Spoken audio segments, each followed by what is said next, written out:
Today, we're going to be learning how to run an online ONS election using free online resources. The resource that we're going to be using is surveymonkey.com. So you're going to visit that site.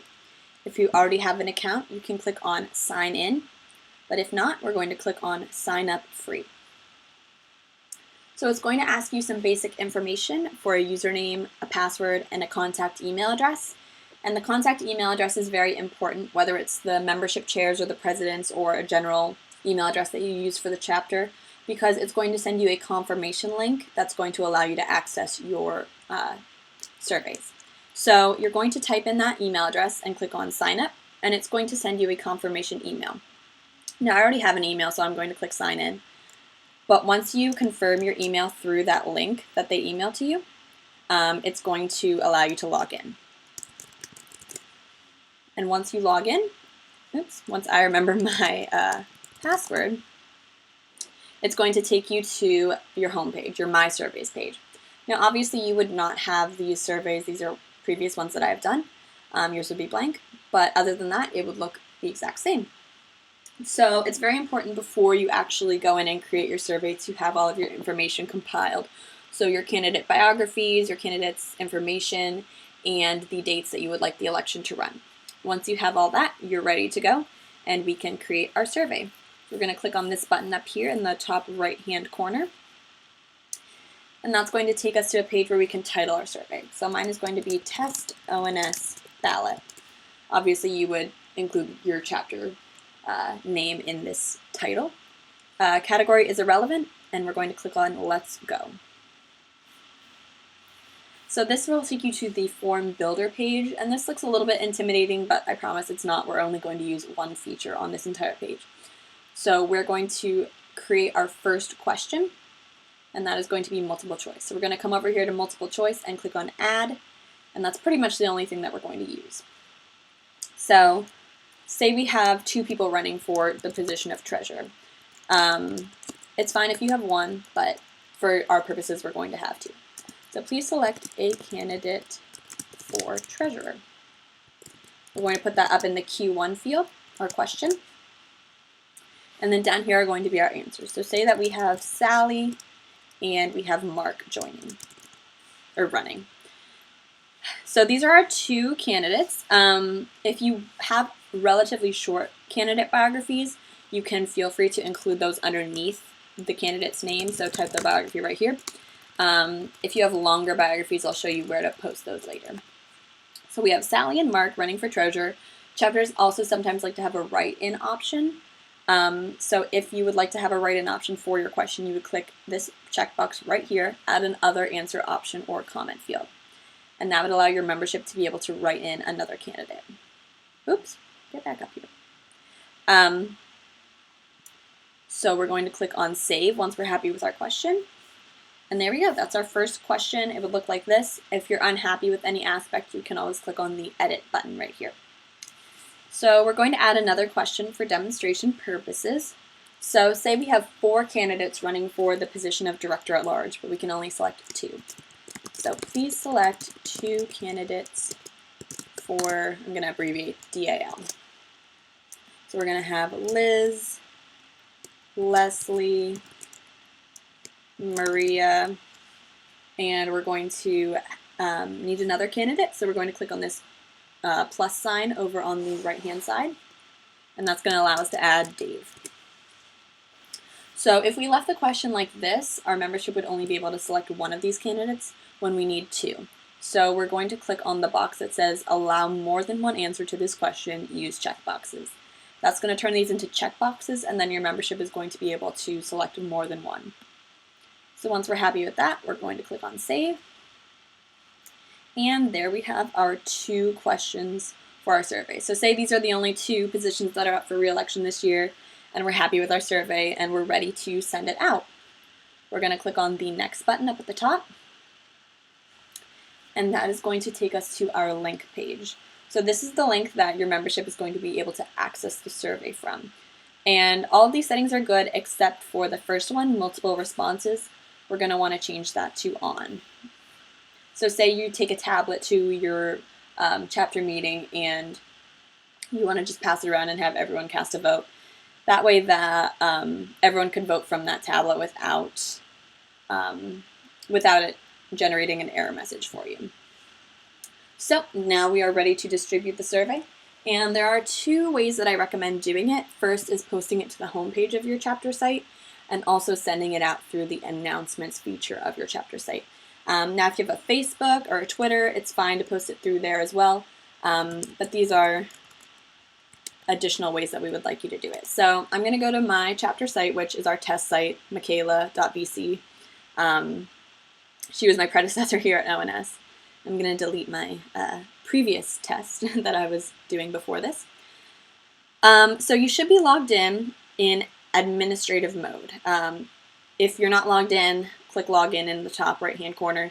And then if you're logged in but not receiving this orange admin bar, then you need to be granted administrative rights. So you can always just email me and I can grant those for you. My email is chapters@ons.org. So once you're logged in and you're in administrative mode, you're going to click on Add Content on your homepage. Then when this pops up, you're going to click on HTML content. And this is basically going to look like a glorified Word document, which is pretty easy, right? So here we're going to type the title of our content. I'm going to say, election, please vote. And then down here I'm going to type the body. So please take a second to vote in our election. Deadline is December 3rd. So I find it helpful to include the deadline just so you don't have people waiting until the last minute or waiting past the deadline and then trying to cast their votes, because that's just more trouble than it's worth.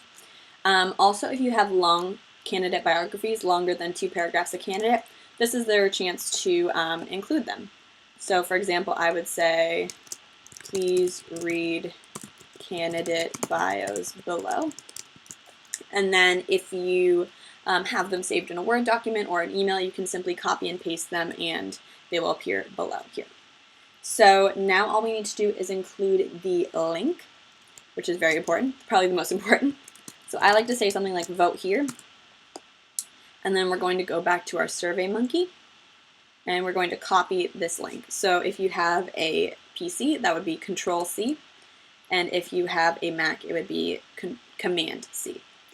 So we're going to go back and we're going to paste it, Control-V or Command-V. And here we go. Now this is fine as it is. Your membership could easily copy and paste this link into their browser up here. But I like to make it a little bit easier for them and make it into a hyperlink. And a hyperlink is, you know, when you're scrolling through a page and you see some text that's blue and underlined, and you know that you can click on that to go to another page. That's what a hyperlink is. So we're going to make this into a hyperlink by highlighting it, just the link, and clicking on this little chain button, Insert Edit Link. You're going to get a pop-up. I just like to paste the SurveyMonkey URL again. And in the target section, I click on Open in a new window. When I'm done, I click Insert. And as you can see now, that's blue, and our membership can just click on that. So once I'm happy with everything, I'm going to scroll down and over to the right, I'm going to click on Finish. And now this is going to post this to our chapter homepage. And so all of our chapter members, say they didn't get the email in their spam folder, or maybe they just joined the chapter, they can go onto this homepage and click right here to vote. So the second way that we really recommend you sending out these links is via your chapter announcements section. So I'm going to click over here on announcements, and I'm going to click on Post New Announcement. And this is going to be basically exactly the same as your previous boxes that you just filled out. So election, please vote. I'm going to just, you know, type vote here. Obviously I would include more information, but for this demonstration we're just going to hit vote here, and we're going to paste that link in there again. Again, I like to make it into a hyperlink just to make it a little bit easier for our membership. So paste the link there, open in a new window, insert. And so vote here. So once I'm happy with everything that I've typed into these boxes, I'm again just going to scroll over down and to the right and click on the Finish button. And this is going to do two things. This is going to post it on your announcements page, so people can come here and find it as well. And it's also going to send out an email to everybody who's subscribed to your chapter page. So all of your membership, when they're added to your directory, they're automatically subscribed to these chapter announcements. And they, if someone's not receiving their announcements, have them check in their spam folders, because more often than not they're there. And if they still haven't received it, then that's when they can go to the home page and view it there. So okay, so now that we've sent it out, we wait the prescribed amount of time. Well, actually, first we'll do a test for you. So here's our survey. I'm going to select Mark for treasurer and Liz and Dave for director at large. So this is what your survey is going to look like when everyone receives it. I'm going to click on done. And that's it. My survey's been, my response has been recorded. Obviously, SurveyMonkey is going to pop up with these ads because we're using their service for free, but that's fine. So I'm going to X out. So now that your entire membership has taken the survey, ideally, it's time to collect the results. Say it's December 2nd, we're ready to collect those results. So I'm going to go to SurveyMonkey, log into my account. I'm going to go to My Surveys. And as you can see, look, I have one response. That's our entire chapter. Perfect.